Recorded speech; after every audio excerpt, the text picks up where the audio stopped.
I'd like to introduce our moderator for today's webinar, Ian Land. Ian serves as Synopsys' Senior Director of Security, Government, and Aerospace Solutions.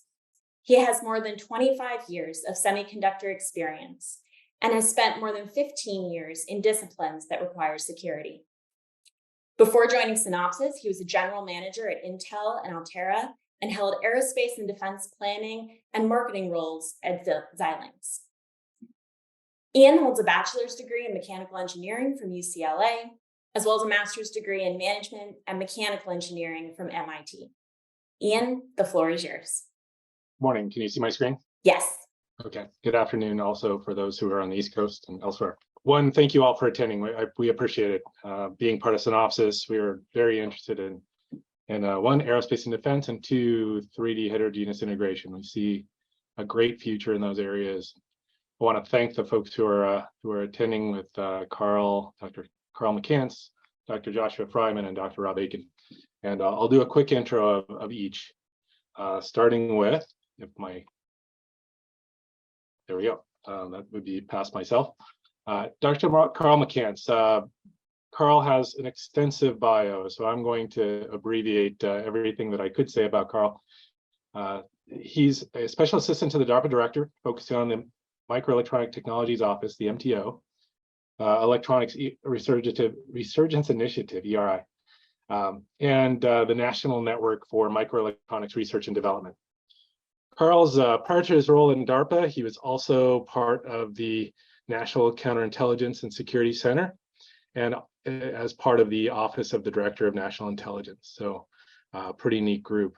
Before that, Carl's got a long experience helping innovation in the US government with the IARPA, Intelligence Advanced Research Project activity. Before that, he was part of the Microelectronics Technology Office at DARPA as a program manager, and had some experience in the corporate world, working for Agilent, and prior to that, Hewlett-Packard. Carl has a bachelor's degree from Duke in 1981, and doctoral degrees from Stanford, and also his his graduate degree from Stanford, all in electrical engineering. So quite an extensive background, and we're thrilled to have Carl. I've enjoyed working with Carl for many years now, and I'm just honored to have him. Josh Fryman, actually very similar background from Intel. He's a fellow at Intel. He received his PhD from Georgia Tech and his BS degree from the University of Florida. He's been at Intel for many years, starting at Intel Labs with the Software Solutions Group, working on virtual ISA, instruction set architectures, and support for what became the Xeon Phi. I actually was a big Xeon Phi fan. So, since 2012, he's led a vertically integrated applied R&D team as part of Intel's Office of the CTO, first with the data center group, and now more general with the Office of the CTO across the corporation of Intel. He has been a lead architect or a principal investigator on multiple research programs for DARPA, for IARPA, for DOE, and other commercial entities. And finally, he has many peer-reviewed publications, many patents granted, and he has solely authored one book on the Intel Larrabee architecture. So welcome to Josh. And our last attendee who I wanted to introduce is Rob Aiken. And then Rob is our distinguished architect at Synopsys. He's part of the Office of Technology Strategy, where he's looking into things like AI, machine learning, security, next generation design methodology. Prior to Synopsys, he worked at ARM. He was a fellow at ARM and has a number of patents, actually 50 US patents, has published over 100 technical papers on a wide range of topics. He's worked on 15 plus Moore's Law nodes.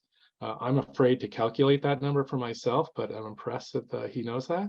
And then prior to ARM, he worked at Artisan, Agilent, HP, and his PhD is from McGill University in Canada.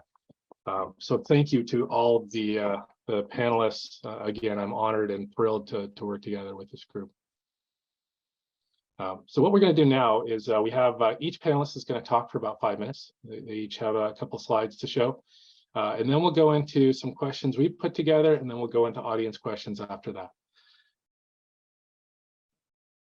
Okay. I'll hand it off to Dr. Carl McCants from DARPA. Thank you, Ian. I appreciate the introduction. It's an honor to be here and definitely have many things to say. I'll try to be brief. Next slide, please. So when we think about microsystems and in particular where things are going, and part of how we at DARPA are envisioning the future, this chart shows a comparison of where we are today in terms of 2D or 2.5D, pretty much monolithic integration, primarily using silicon. If you think about some of the larger GPUs and some of the other CPUs that are being built, and more importantly, that the considerations of packaging are happening after fabrication. Where we see things going in the future is 3D with dense interconnects, disaggregation. We already are moving towards chiplets and that type of ecosystem. But more importantly, when it comes to the H in 3D-HI, it's multi-process and multi-material. And then kind of the final point is that packaging is no longer distinct. And what I mean by that is that we're really looking at how does the design of the microsystem itself, so the design, the architecture, now impact how this particular microsystem must communicate with the outside world. So you're thinking about how this will be, packaged, assembled, tested from the concept of the new microsystem. Next chart, please. So what do we think is necessary for a heterogeneous 3D integration? So the first is multi-chip, multi-technology assembly and packaging.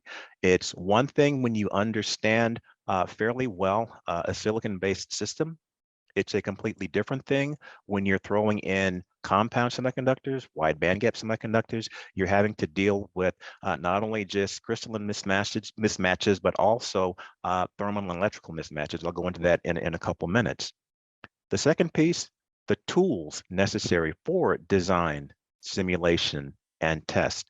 And as we're looking to stack things on top of each other, now you have to start thinking a little bit more about not just bulk physics, but what happens at these interfaces and how you manage both from a thermal, electrical, and a physical stress at those interfaces. There's security. And so stacking things in 3 dimensions now opens up some opportunities for different ways of implementing security on these new microsystems. So again, an area of research. 3D-HI interconnects. So when you're combining and trying to do the dense interconnections, when you're also thinking about, I'm now crossing some very interesting heterogeneous boundaries, how do I do that effectively so that I am looking at this kind of triumvirate of signal and power and managing all those different parameters?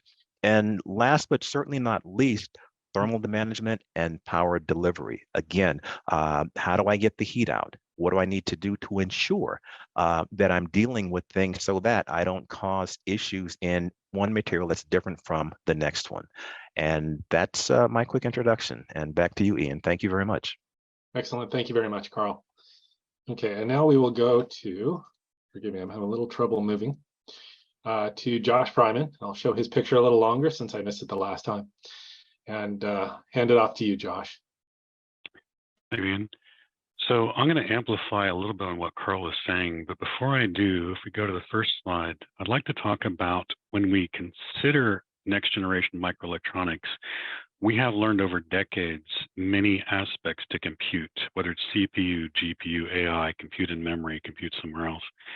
And there's a hierarchy that naturally evolves between where the compute takes place and then what you might have in the way of features to that. But there's another way of looking at this. If you go forward one, we can think about orders of magnitude that exist in the different critical metrics of how we use compute. What is my bandwidth per core computing element? What is my energy of operation? What is the latency that I have to sustain and be able to hide in the compute path? And the thing that I want people to stop and reflect on is when we talk about 2D, 3D, other kinds of materials and integration, many people will use brute force techniques within these orders of magnitudes, but it's actually the crossings between the orders of magnitude. If you go forward one animation, that present the opportunities. And when you're seeing more and more specialization of architectures and features and memories and interconnects, what I want to put on this piece of silicon versus this other piece of silicon, or maybe it's not even silicon, and put those together to get more advantage, the natural place to focus is where you have these orders of magnitude difference. This is actually going to drive a lot of how I think about and how I believe the industry is going to be thinking about 3D going forward. So we go to the next slide. To start with, we know that the economics of scaling and advanced factory nodes, we have cores, we have nearby cache, we have larger caches, but for economic reasons, we may not want to put all those in the same node. We may want to have those in separate physical nodes. So the natural thing you can do is you can build pancake stacks. You can have some generation N-1, N-2 memories, put on top of that the most current generation in logic fabrication of compute elements, and I can build a construct that looks like this, but now I have a lot of really fundamental challenges. And this is a 3D stack that you could do today, but I have I/O problems, I have power and ground problems, I have big thermal stresses that come out of this. And how can I do this in a way that yields and is very cost effective? What I'd like to suggest is that I can think differently. If I rotate this onto the side, I can go back to that pyramid and think about the natural tapering effects that exist and where I need to get bandwidth to different levels of compute or memory hierarchies. So I can now think about using the edges, and I can bring in a bottom layer, which is my legacy I/O interfaces. And these ports are my PCIe ports, my memory ports, things of that nature for large legacy interfaces. But I can also exploit the higher edge connectivity and bandwidth to put memory directly on top of my compute instead of having it outside of the package. I can bring large capacity, high bandwidth memory into the package. I can now get extreme I/O bandwidth into it without doing very expensive wire walks to the edges. But now that leaves the question of how to get power and ground through this. I can start thinking about running it laterally, horizontally through this stack in terms of power and ground. If you go out one more, Ian. That the power and ground can now run through there, but that leaves me the other two faces where I can now add future I/O, something like photonics or RF or other materials. The challenge with this picture is, even though I believe this is the direction we'll be going over the next 15 to 20 years, if you build up the last step here, there is a plethora of hard challenges that need to be solved. You can apply AI techniques to try and optimize many things, but AI is not going to come up with innovations such as rotating these dies different directions. We have no language. We have no assembly design kit or ADK equivalent to reason about die orientations, how I want to connect them, what my materials are, on top of the fundamental challenges of actually making something that looks like this. Where are the tools? How long does it take on the tools? We've talked, Carl said security. I worry about a different kind of security. How do you trust this assembly? How do you know there's not a man in the middle attack somewhere in this assembly? Right? How do you deal with the cooling and the disparate materials? If I bring in something non-silicon into this for an RF or an optical layer, am I going to have thermal stresses that break and cause the entire unit to fail? So we also have the EDA and the design methodologies. So there are a huge amount of problems here, but this is the direction that I think that we should be going based on many decades of analysis of computing. That's my introduction. Back to you, Ian. Great, thank you, Josh. Appreciate it. This is awesome. Let me go on to think through Intel, and now I'll introduce Rob Aiken and his introduction. So Rob, what do you imagine the future will look like? Sounds good. Well, thank you, Ian. The advantage of going last is that everyone else has already said some important things. So I agree with them. Those are good things and important. How are we going to build these systems? I thought it would be useful to show for this topic two things. Number one, here's a kind of a canonical 3D heterogeneous system. So in aerospace and government, that might look like having an antenna array, passive antenna array sitting on the top, followed by an RF transceiver in a compound semiconductor. Then you've got filters, digitization, processing, interposers, all stacked up. And this is the vision of the future that we're looking for. But there are a few steps to go to get there. So if we look at where we're at now, it's somewhere between 2.5D and 3D, depending on who's building it and what they're building it for. And part of the challenge that we see going forward is how are we going to get from here to there? And even moving to 3D adds a whole bunch of challenges like we've talked about already with security, with thermal, and with signal crossing, ESD, you name it. But moving to the next step with different materials adds a whole new layer of complexity. And that's kind of what I wanted to talk about as well, is going right down to the guts of this stuff. So in addition to the interfaces that Josh was talking about, there are also material interfaces that are critical. And we need to be able to analyze those. We need to be able to see what happens, not just what are the complexities involved in building them, but how do they behave over time? And then when you take the wafers manufactured from one process to another and you start connecting them, now you've got different thermal coefficients, so they expand and contract differently.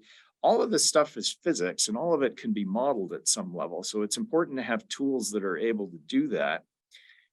We then have to integrate all of this learning from these lower levels into the higher levels. So we want to live in a world where the person designing that system and on the previous page doesn't have to worry about what exactly happens when you connect a 3.5 wafer to a CMOS wafer. That they should just be able to design in a system where the tools take care of that, the design kits that they have take care of that, and so on. It's great if we could have somebody who knew everything about how to build a system software down to how to do fundamental atomic structures, but we don't really need to live in such a world if we can abstract those up as we move along and have a tool chain that supports that. So really, again, in addition to what we've talked about so far, I think from a design technology or system technology co-optimization standpoint, we really want to be able to have enough of an abstraction of these various layers that we can make informed decisions about how we put them together and come up with our systems based on not just hoping that these things will work, but on knowing that they will work because somebody has done the pre-work to make sure that they can. So really, I think getting all that going is really a key function of the ecosystem. It's something where government and industry working together with academia can collectively resolve some of these problems and get to the state where, again, we can design these 3D HI systems from the get-go. Thanks, Ian. Very good. Thank you, Rob. Okay, now we'll go ahead and jump into some of the questions. And if the panelists, let me start my video. We should all, Josh and Carl, if you wouldn't mind starting your videos up. All right, so the question I have, and this is for all of the members of the panel, how will 3D-HI involve in aerospace and defense? And does this align with your expectations for commercial? How are they different?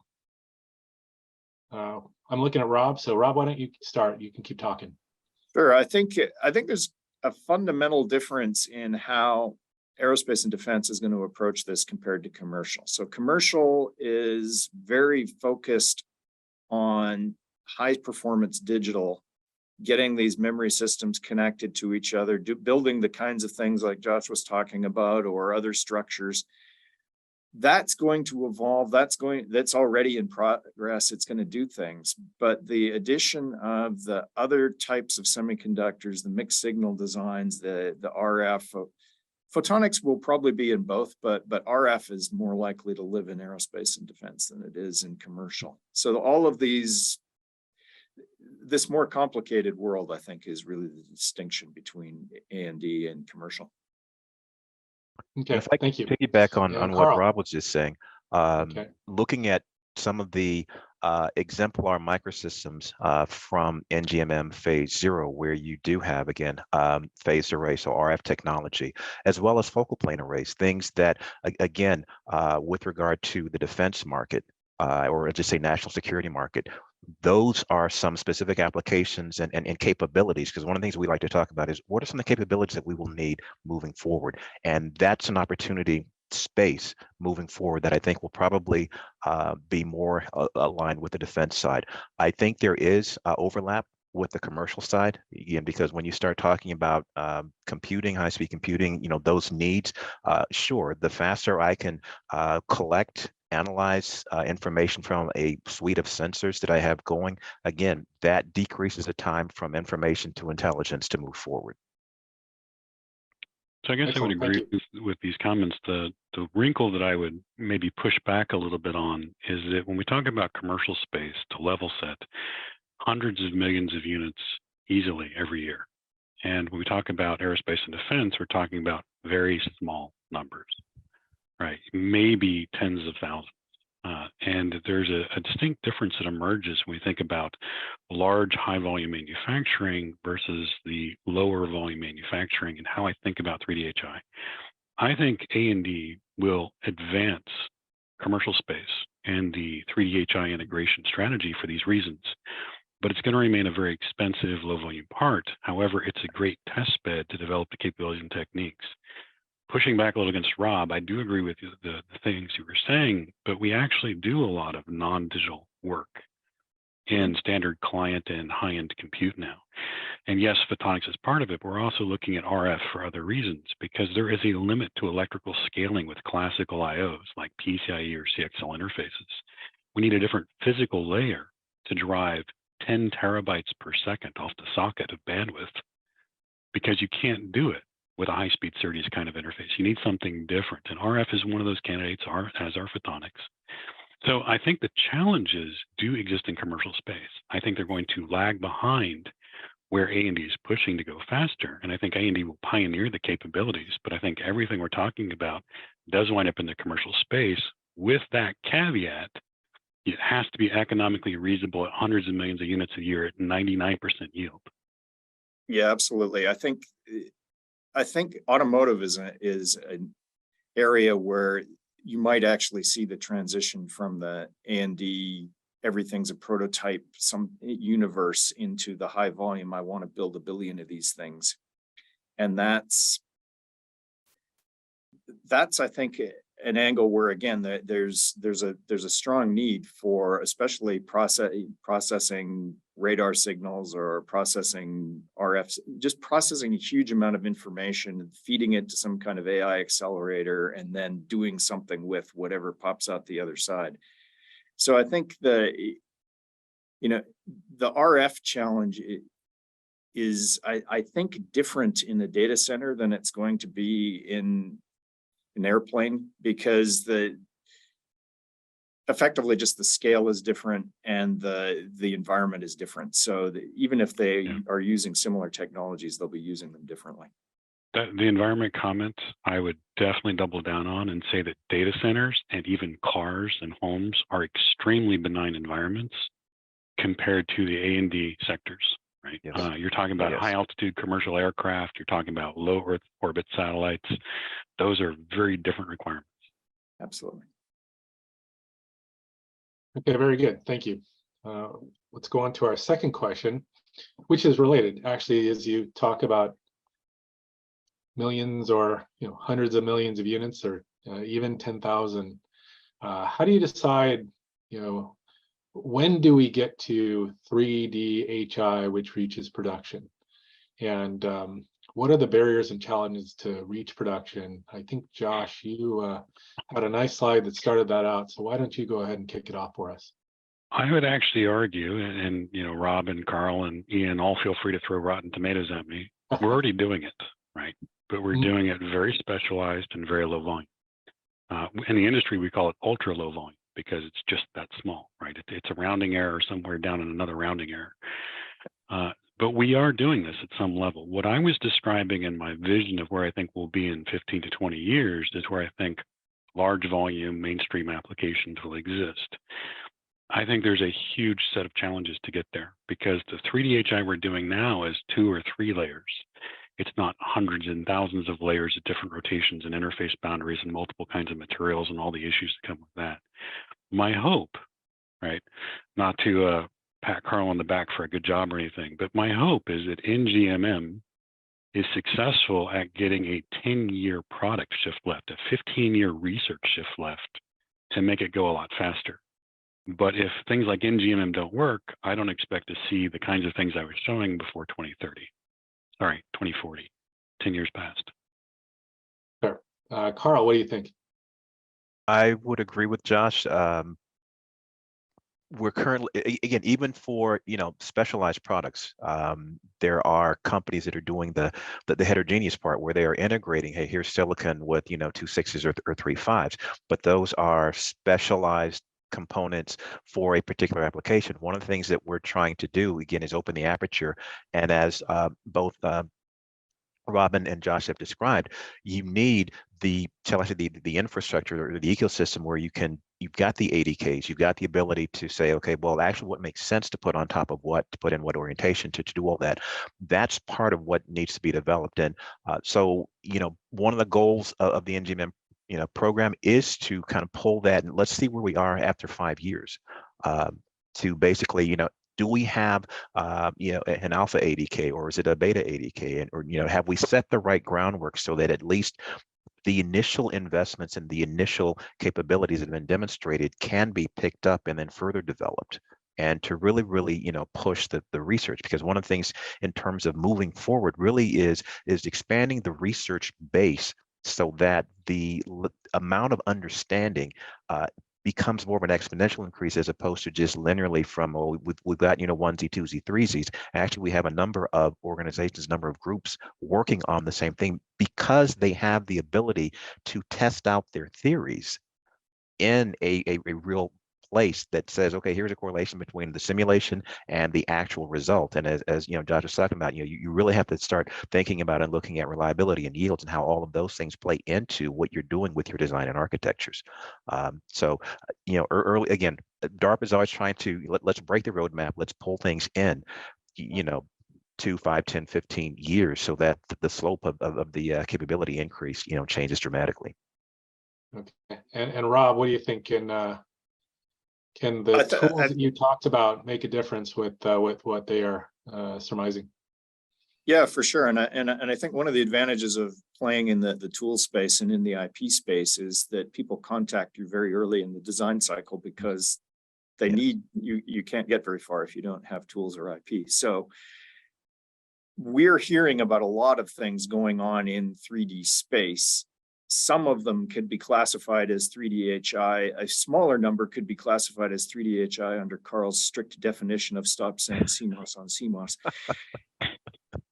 But the key part, I think, is the word. What do we mean by reaches production? Because in Josh's organization, it means a very different thing than it does in some of our organizations, or some of the A&D type organizations. And that's, I think, where the difference lies in readiness, and why I think Josh is correct that the A&D sector is going to lead everyone else, because the definition of, can I get enough of these things working to make this larger system work, is good enough for production. Whereas, can I make this thing economically viable and ship them in the hundreds of billions or millions and not lose boatloads of money?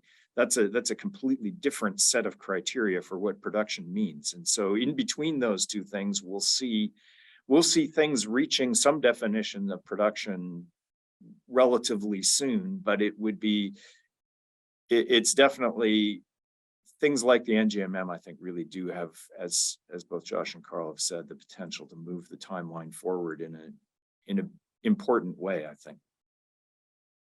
Okay, and Josh or Carl, I transitioned to question 3 because Rob was wonderfully pulled it right up. But what do you think about production ready? And Rob's had a few points. What does it look like in 3D-HI and in aerospace and defense? And maybe there's a difference with you, Josh, with you're talking, we're doing it today in low volume. What is that? How do we get to those steps of high volume production ready? Or what do you think? So let me throw out a couple of comments. I'd actually really like to hear what Carl thinks on this question, because I think it's a wonderful landmine to step on. Yes, I think you're terrified to move. But let me come back to high volume manufacturing for a second. High volume manufacturing relies entirely on economy of scale. And the reason we get those yields is because we run a massive amount of wafers. The A&G sector, the A&D sector is not a significant number of wafers per year. So to get this production ready, right, I have to now put that in two contexts. For the very pricey, low volume, possibly at pretty good yields, but there's just not enough to drive economy of scale. or where I've made it extremely mature and I've driven the cost significantly down. So the capabilities of miniaturization, shorter wire walks, right, more energy efficiency, right, all those swap C issues come into play. I have to run more material. But let me take a step back. We've been talking about physical tooling. There's a whole nother business side of this conversation for production ready, which is, Intel does high-end logic. Other makers do 3, 5, 2, 6, whatever the other materials are. When you bring those together, you have to share a certain level of IP knowledge about where the ports are, how they're connecting, what the requirements are for the physical assembly, the ADK, the assembly design kit. Now you have a whole new business problem of, well, am I going to inadvertently leak my IP to them or their IP to us? Will be cross-contaminating, or is it the genetically modified food crops that now they're pollinating things around them? Who owns this, right? So you also have a lot of other issues, not just the pure mechanical, technical scientist. Can I physically put this together and make it work? We'll figure that out. But there's a whole raft of other issues that come with production ready. And then what does production ready mean to a customer? Some customers buy 10,000 units a year and they're happy to pay $100,000 a unit. Some customers want $10 a unit, right? So production ready means different things to different users.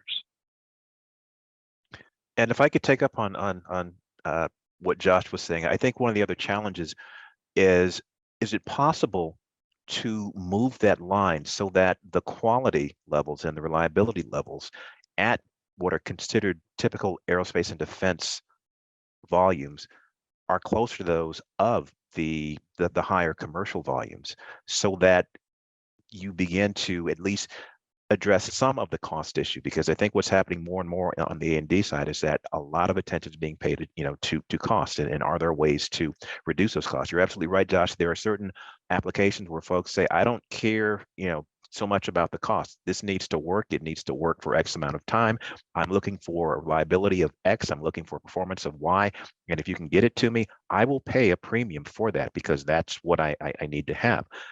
Conversely, I wonder if there are potential technical solutions to driving that higher cost down towards what is, so instead of $100,000, you may not get to the $10, but if you could get to $1,000 or $10,000, that's a win both sides. And that potentially opens up the door for utilizing some of the high volume techniques and processes on the A&D side.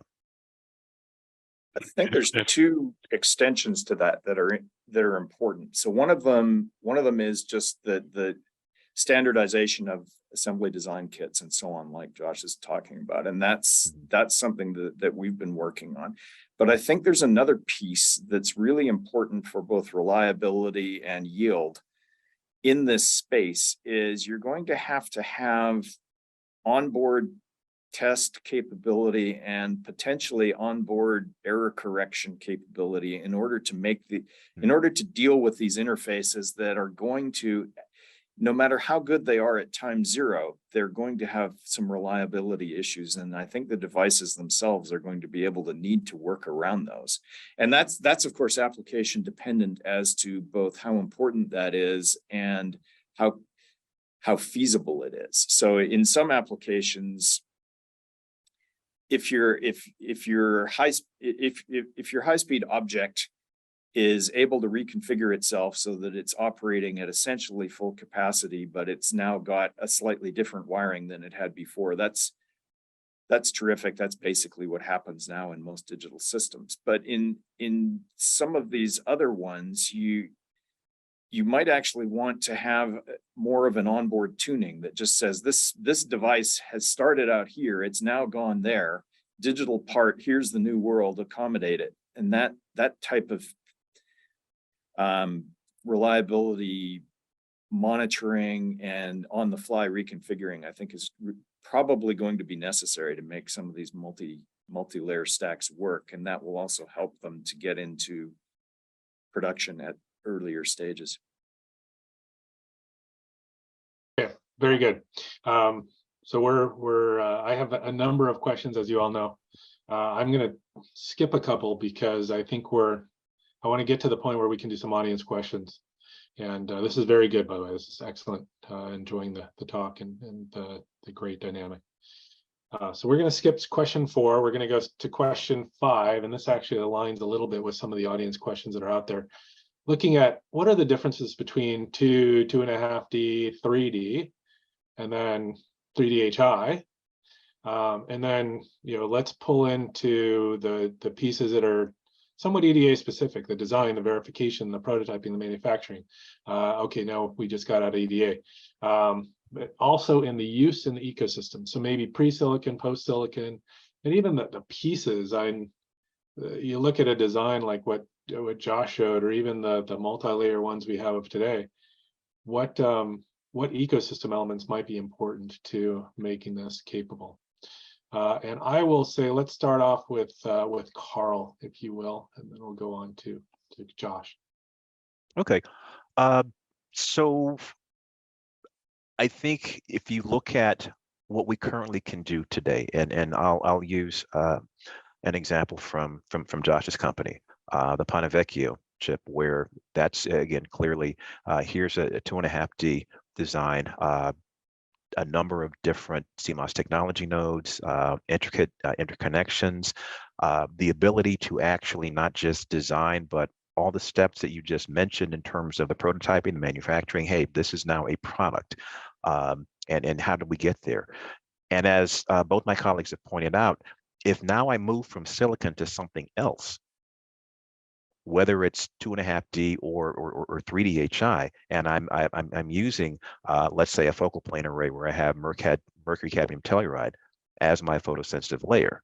Okay, so now I have to look at the interface between the mercad tel and the silicon readout integrated circuit that's immediately beneath it. So that changes then how I do my verification and how I do the prototyping, because the first question is this going to be a cooled FPA? Is this going to be room temp?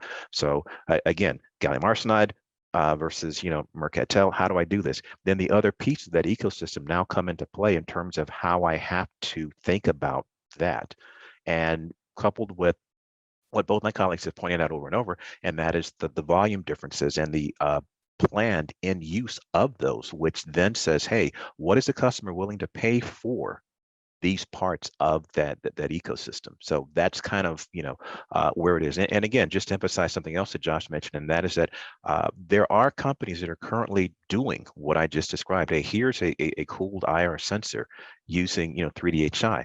Is there the ability to readily get access to that?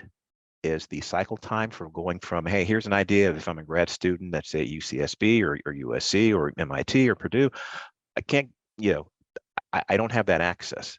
And so that's kind of one of the pieces. And in terms of the differences, I think that is a subtle but important difference between A&D and commercial. Excellent, thank you.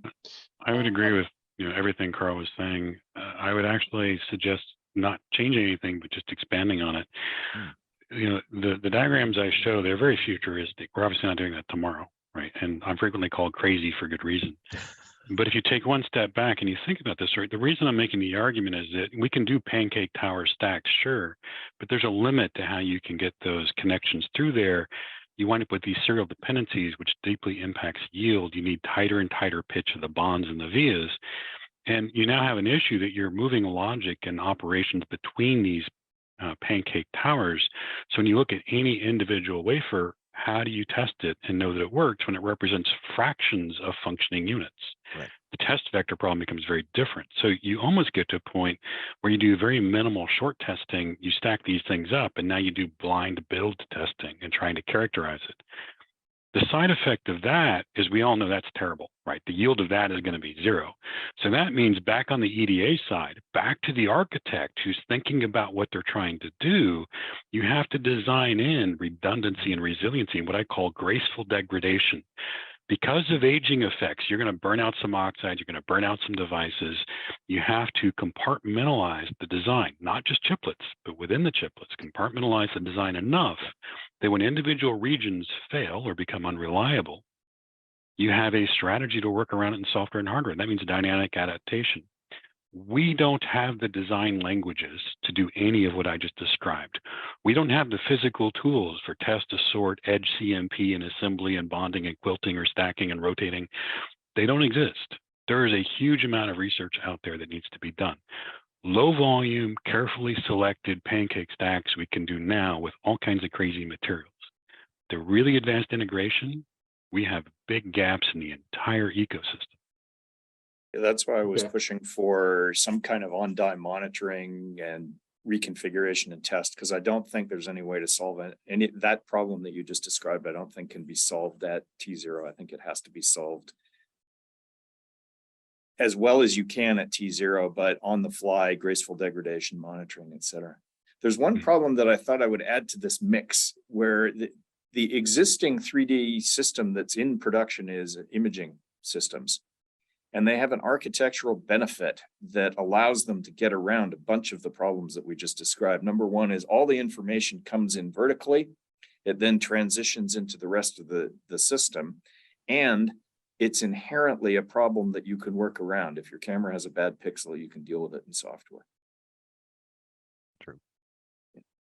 Okay, very good. Now I'm going to skip to one question, or maybe one multi-part question, to focus specifically on NGMM, and then we'll go to some audience questions.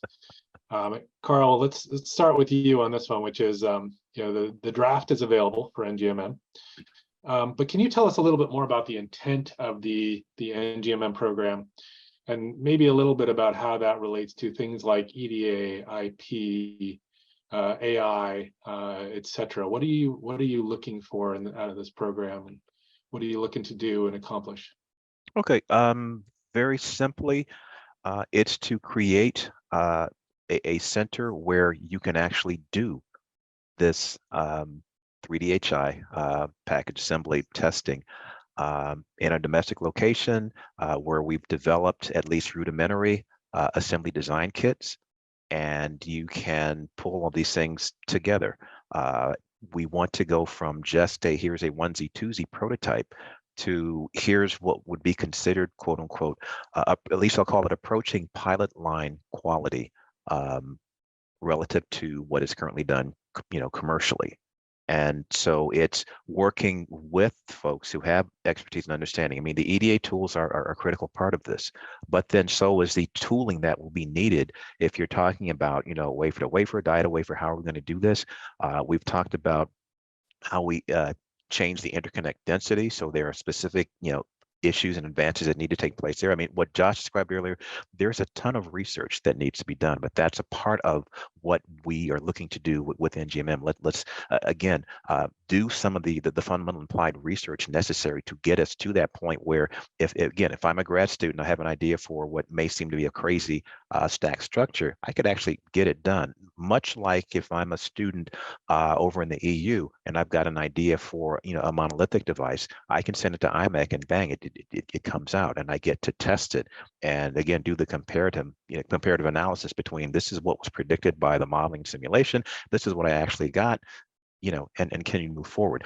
One of the main points with NGMM is not so much, yes, having a domestic center for doing the 3DHI is important, but really it's more what gets enabled by that, the additional research, and then the sharing of the tools and the techniques with the U.S. ecosystem. And as has been mentioned before, if, with I'll say A&D leading in that space, then sure, I think there will be tools, there will be learnings that apply directly to Intel and other domestic companies. And I think that's where the mutual benefit is. We've talked about, yes, transitioning NGMM, at the end of the program to the National Advanced Packaging Manufacturing Program, for that purpose. But it's not just, hey, you're going to have this, but the learning, I think, that gets dispersed within the domestic ecosystem is as important, as critical as the success of the program itself.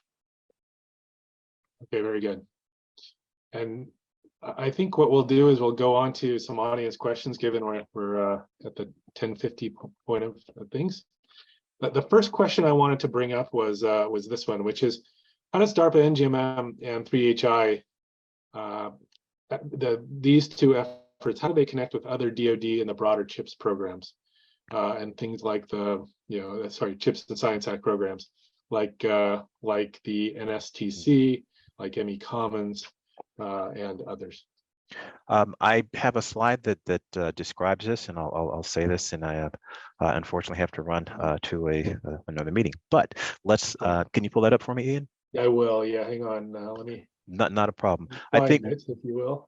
I'll keep talking. I'm somewhat good at filling in. One of the key things to I'll remind the audience is that DARPA's mission, again, we're looking out, and as I said earlier, trying to in particular break some roadmaps. That's I like the river there, and so where we see, and again, this is since we're supposed to be doing that crazy high risk high return R&D. So this is kind of a plot, so the y-axis shows the type of integration: 2D, 2.5D, 3D, 3D HI, and then the x-axis is a time to technology implementation. And so you look at the different programs, and I'll just focus on NSTC and NAPMP in the purple, the commerce efforts, and really looking at domestic fabrication and packaging. Okay, let's provide that capability.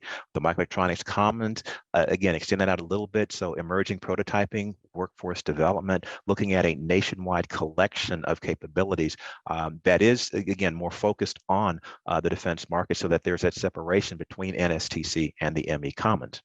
What we're really trying to do with NGMM is to laser focus on the 3D HI and the H being the important part. And we recognize that there's a significant amount of manufacturing science that's needed to make this come to pass.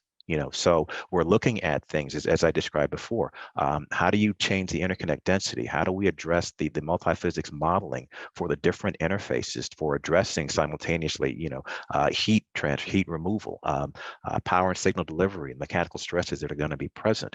How do we throw in security? How do we deal with a number of the other things that have already been described that are going to be critical to doing this?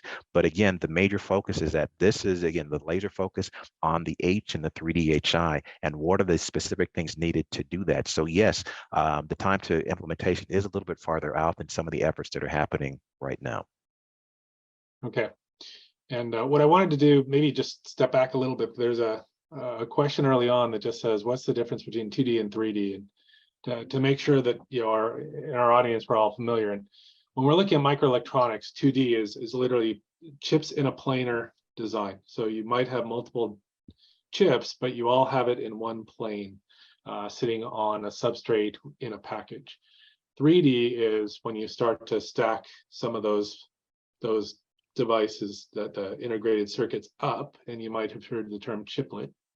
And then when you go to 3D HI, it's when you start saying, okay, not only do I have silicon, but I also maybe I have a 3-5 material that does analog processing or RF processing, or maybe it's some other different type of material. I think Carl mentioned earlier talking about mercury cadmium type applications, and there's just a number of materials, and of course those things have different thermal properties, they have different mechanical properties, and how do those pieces fit together?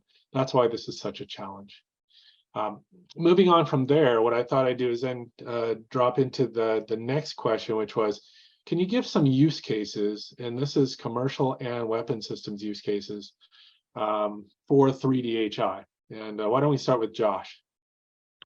Sure. It's a great example I think Rob gave earlier about imaging, and Sony has been extremely successful with building high-end image sensors. And what they do is they take the image sensor array, they thin that die down, they back it up with additional processing and DRAM layers. And in fact, on your cell phones and your high-end DSLRs, when you take video, you have a choice of frame rate. And as you increase the frame rate, the resolution comes down. The reason is not because the image sensor can't do it. It's because you get a bottleneck, which is you can't get enough bandwidth into the DRAM for the buffer of the images. So as you increase the frame rate, you have to cut down the pixels to fit the little narrow channel. One of the advantages of going true 3D HI is that I can start to bring those directly underneath the memory technologies. I can get a much higher bandwidth down, but then you take a step back and say, okay, it's great that we're taking all this video, but as you've seen, the latest, high-end cell phones, some of the very high-end studio equipment for film and other scenarios, It's got built-in image stabilization, AI, HDR effects, compression, everything else. Again, you don't want to take that and then shove it across a horizontal link because you have all the expensive wire walks, the power, the complexity. If I could take neuromorphic or AI kinds of compute and stick it directly underneath that memory, I can now flow straight down. I'm moving microns. I'm not moving centimeters. So there's a huge power difference right there. I can now attenuate the information because I've got the raw stream, I've done the compression, I've done the recognition, stabilization, all the different color correction techniques, and I come out the bottom with an attenuated, cleaned up signal, which is very reasonable to now transfer someplace else through another medium, typically a horizontal attach, Ethernet, optic, on package, on board, whatever it is. Obviously, we want to put more and more things into that package. We want to reduce the distances. That's a dramatic reduction in power, but we have those challenges around reliability and design artifacts, everything else. This same argument works in compute. It works in networking. It works in radar. Take away the image, exactly the same construct, HPC, AI, radar, RF, right? Whatever you want to think about, that's the advantage you get from doing this. Yep. And one further comment beyond that, that it applies to the cell phone and it applies to these miscellaneous weapon systems, drones, and so on. If you make that nice and small, then that expands the applications that it has. So the fact that your cell phone camera is small means that it can fit in a nice form factor and you can have multiple of them. If you could take a system that in 2D world would be big and make it physically small and lightweight, then it has all kinds of applications that it wouldn't have otherwise. So I think, like what Josh was saying, and that these are primary drivers for the applications. Okay, I think we're going to go with one more question and then we'll wrap it up. But just for the folks who did ask some questions, if your name is in there, we will respond to you with some answers after the fact. This last question is: Will more thorough wafer tests to ensure known good die and more extensive built-in redundancy be required to ensure reliability for A&D applications? I know we've talked about that a little bit, but let's just expand on that a little bit more. And let's start with you, Rob. The answer is absolutely. The challenge, of course, is that known good die are not really known good die. They're known mostly good die. And in a 3D world where you have vertical interfaces that are not going to be, they're not going to be high-speed SerDes. They're most likely going to look basically like wires. There are various DFT approaches that you can use to do that, but every single one of them has some piece of wire somewhere that is not tested, because you can't physically contact all those things during probe. So you're using effectively a scan chain to look at them and gauge, are all the drivers to this thing working, or if I drive some signal to here as a receiver working. So you get known mostly good die, and the trade-off between mostly good and the amount of circuitry that you need to put on the wafer to accommodate that is one that I think is going to require a little bit of experimentation before we all finally agree that this is the right way to do it. That's fair. Josh, do you want to close out? I would double down on that, but I would also take this opportunity to maybe do a little campaign education for a second. I agree entirely with what Rob said, but I want people to realize we're talking about building wafers with sub 2 nanometer feature sizes. Yeah. There is no probe that will touch that and not destroy it. We're already at a point where we manufacture the wafer, we manufacture a sacrificial layer for probes to land on and then remove the layer when that probing is done. The second thing is, when you're doing quick sort and test on a wafer, you cannot transfer significant power into that wafer. So you're compromised in your physical area of what you can test, you're compromised in the level of power and the time at which you can be on the tool for the test. Completely agree with Rob, you miss huge things. You also miss the fact that in these big stack-ups, you've got drivers for the vias you cannot test easily. So yes, always more tests, better yield rates, critical for volume and cost. When we get into these advanced designs, that's where we're talking about designing in for redundancy and failures, because you don't have any other choices. There are no other tools in the toolbox. Okay, very good. I want to thank all the panel members, especially excellent to have you, and great discussion. And I will now hand it off back to the NDIA team and ETI. So thank you, everyone in the audience, for attending. It's been our pleasure. Great. Thanks so much, Ian. And thank you to all of our panelists and all of our attendees for a great event. What a great discussion.